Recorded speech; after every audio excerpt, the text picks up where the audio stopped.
One of Canada's greatest bands is set to arrive at the CN Centre on June the 6th. Prince George is in for a real treat as Chilliwack plays their farewell tour. And we're so lucky to be joined by the lead singer and guitarist Bill Henderson on the show today. Thanks so much for making the time, Bill. Does it feel bittersweet to be doing this, talking about your farewell tour? Well, yeah, it does. It's been a long time. God, how long has it been? I guess about almost 60 years, because we really started in 66 with the predecessor band, the Collectors, and then it turned into Chilliwack and blah, blah, blah. Here we are, 2026. Yeah, I guess it's 60 years. That's Yeah. amazing.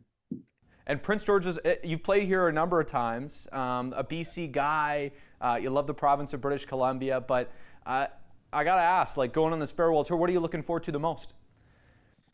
Well, I mean, I just love to play. And I love it when people love it, and we together we can have a great time. I to use an old term, we can get high together. We just because music. That's what music does, right? It's a natural state of humans to feel good.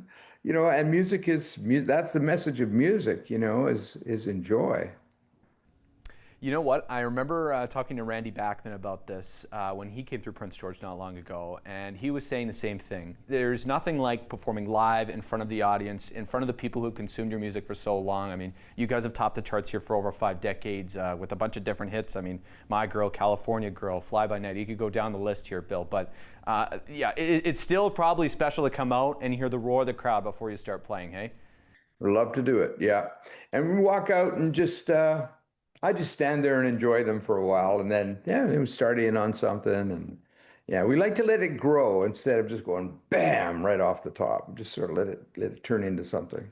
Yeah, Yeah. no kidding. Now you got your farewell tour here planned for a bunch of stops across Western Canada and I guess and Toronto and Eastern Canada as well. But yeah, is there like going on tour? I'd imagine has its woes, whether it's some fun or some hardships along the way at times. But do you look forward to still going on tour? Are you going to enjoy this one or soak it up?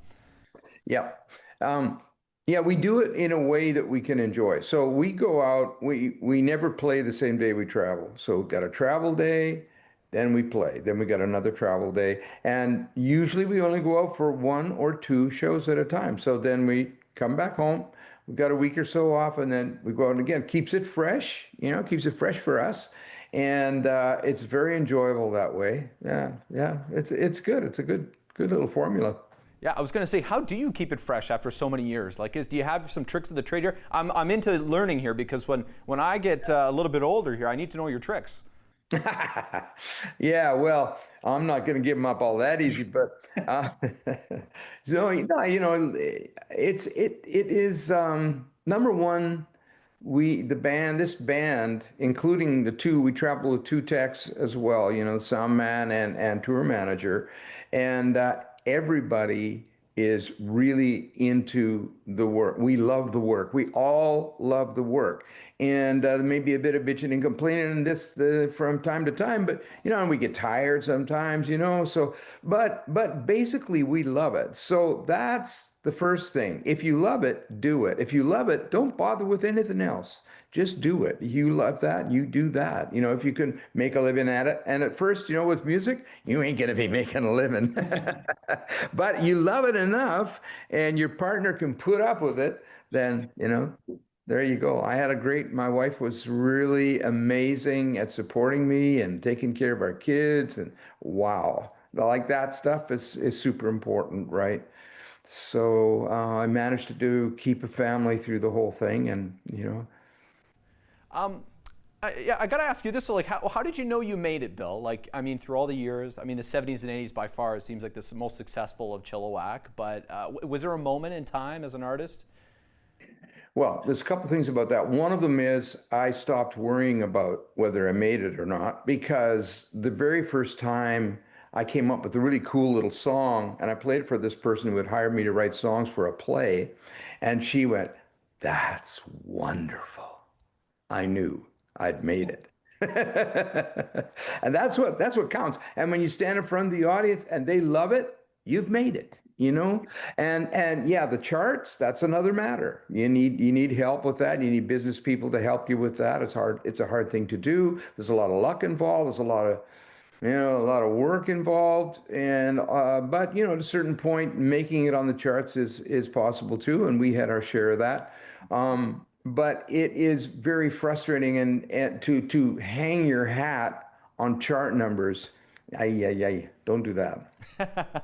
Yeah, it's easy to do, I would guess. You get addicted to getting the number ones or in the top five.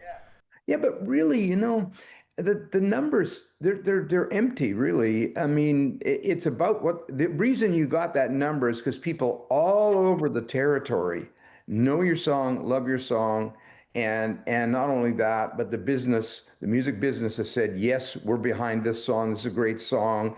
They're not always right, but they'll put their weight behind all those things happen, and you get a number, and it's great. Maybe you're top five. Whoa.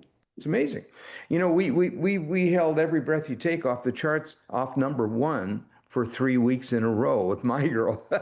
So, when I think about it, okay, we got some chart things I can feel good about. But really, bottom line, it's about, when you pick up a guitar, when you feel kind of crummy and you pick up your guitar and you just hit the big E chord and then you start singing some old country song that's a little bit mournful, like the way you feel. Pretty soon you feel better, and the tempo comes up. And next thing you know, you're rocking out, and you feel good. That's music. That's what it does. I got to ask you this too, Bill, because of course you're a British Columbian guy, a proud Canadian. I ask you this because it comes at a time where I feel like people are more proud to be Canadian, maybe than ever before. What does it feel like for you to be amplifying what I feel like there's a lot of messages within your song, Chilliwack songs, about the Canadian spirit, really? Is it kind of special to do that at this time too? Yeah, for sure. And I think that we really, I see some of our leaders following the idiot in down south, and I don't think we should do that. And we got our own thing. Hmm. I mean, I lived up north for a while. I did lived in Fort St. John, Peace River Triangle for a couple of years. I lived in Edmonton for a couple of years. And I'm a coasty guy, but I've had those experiences, and I know those people, and they're all good people, and that's what we need to stick with is we look after each other, and yeah, take care of each other. We'll be fine. Canada's very open compared to a lot of places. Very, very open. And I think that's good. Yeah, a good message for sure. Okay, turning back to music here. Obviously, you've been in the business. Things have evolved over your time. The technology, the instruments, the setup, the takedown, the travel, everything. Is there anything that stands out on the evolution of music and what you've kind of been part of? Mm. Well, it was interesting when Jimi Hendrix came along, and he started making this sound with guitars. And the way you produce that sound is you turn the guitar up to 10, you turn the amp up to 10, you put the guitar in front of the speakers, and it goes crazy. And but he used that as a musical thing, not just a noise. He turned it into music. And frankly, he had learned it from someone in British Columbia. He had relatives in Vancouver, and anyway, that's a long story. So there's that kind of stuff, and then there's this whole computer thing that's risen up since the '90s, Yeah. gradually getting more and more important, and now you got AI writing songs. Man, that's funny because AI says some silly things. Yes, it does. You know, I think it's a long time before we see machines actually reflecting what we understand, the more subtle things that we understand, and some of them are very, very important. Yeah, but you can make music with anything.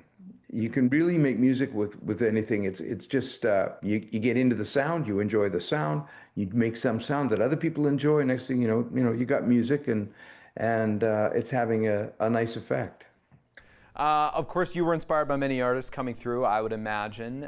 Many of the names people will know, very familiar. But what do you hope, how do you hope to inspire the next generation of Bill Hendersons, of Chilliwack bands. What are the messages you hope to tell them to keep the spirit of Canadian music and what you guys are all about alive?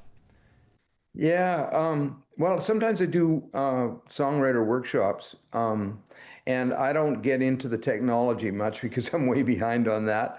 And besides, I don't think it's that important. I think the important thing is that um, you find, and they say find your voice, and that's one way to say it. It's kind of hard to understand, but I used to my wife helped me a lot when I was writing songs. I wrote in the kitchen because I love to be there with her, and I'd be just sitting there with my guitar and blah blah blah doing all this stuff. Every once in a while she'd turn around and go, "Oh, I like that. What is that?" And I'd go, "I don't know." And then I'd start working on it, right? So she told me one of the most important things of all. She liked it. And then later on, sometimes she told me some other very important things, like I liked it better before. So, when you become a songwriter, the first thing that probably happens is you think, well, now I'm going to really make some interesting songs. I'm going to do some stuff, and you get your brain involved. Your brain's fine. It's helpful, but it's not the center. The center comes right out of your heart, and it's almost untouchable. It just occurs, and they say, "I like that. What is it?" That's when something has happened. So I would wait for something to happen. And that's what I say to younger people, like people who are trying to learn to write songs. I mean, you can learn all kinds of different styles of songs and everything. But you know what? Some of the best things that are going to happen to you, you would probably consider accidents. They may not be accidents, but you probably think they are, like, oh, I didn't mean to do that. Yeah, well, maybe that's a good thing. Yeah, and my writing partner for a lot of the time with Chilliwack was Ross Turney. He was the drummer, Mm. and he would come. I was, very prolific, and he rarely started a song. So he'd come over to my place. He'd say, "What do you got?" And I play him these things, and first thing I play him is the thing I thought was the best, right? And he'd go, "Oh yeah, okay. What else you got?" And oh, all right. Well, I got this and I got that, yeah. What else you got? Mm. Well, I got this thing. I just got this morning. I haven't done anything to it. And he said, maybe that's a good thing. And then I'd play it and he'd go, yeah, that's got something, right? And so I was a great, I managed to ruin a lot of great ideas that I had, but I had people helping me going, no, no, no, no, no, no. The first thing was the right thing. And Mm. it's really important to sort of leave space for that, because a lot of times that's where it comes from. Is there a particular song in the set list that like that kind of applies to, or is it kind of a little bit of all of them? Ah, yeah, good question. Well, Crazy Talk was one that just absolutely popped out. I could feel it coming. I basically I sat around the house with my guitar a lot. So when something started coming, I noticed, right? So I had a little cassette machine. I hit the record button and I just started playing it. Just go go go go go go go ga do, go go go go. Iconic. Oh, Yeah, just doing that, and then this song pops out. Um, and my wife had just said some things that I didn't like, I guess. And I said she talks crazy talk, right? And this thing just came out, and so I recorded that. We went into the studio. We played it exactly like I'd recorded it on there. Bingo, that's it. Fly at Night was a whole other story. Fly at Night started with a few notes. Do do do do do do do do do do do do do do do do. That's it. And I went, I really like that. And I started working on it, and then Ross got involved too. And when I got the lyrics at first, it was I'm a man in a rock and roll band, fly at night, in the morning I land. And Ross said, no, no, four men in a rock and roll band. Don't forget about the rest. Oh yeah, don't forget about the rest. Okay, man. Yeah, okay. And so it was. That's how it worked. And um, uh, that. So you might think that one mhm. didn't apply to this idea that things just happen, but that first phrase that was the center of four men in a rock and roll band, fly at night in the morning we land. That little bit was the heart of the song, and it persisted all the way through. Yeah. I just thank you so much for spending the time with us today, Bill. I could talk to you for hours here about music, about rock and roll, living in northern British Columbia, which is a story I'm sure few people knew. Yeah, really looking forward to having you here Saturday, June 6th at the CN Centre. Yeah, wow, a true legend, a Canadian legend. So thanks so much for spending the time with us today. Thank you, Caden, and thanks for your interest. Appreciate it. Awesome, folks. You can get your tickets at Tickets North. It's Saturday, June the 6th. The CN Centre, Chilliwack, with Doug the Slugs, and a local band as well opening for them, Dead Horse Hill, after winning a little contest here at Rewind Radio. Thanks so much again.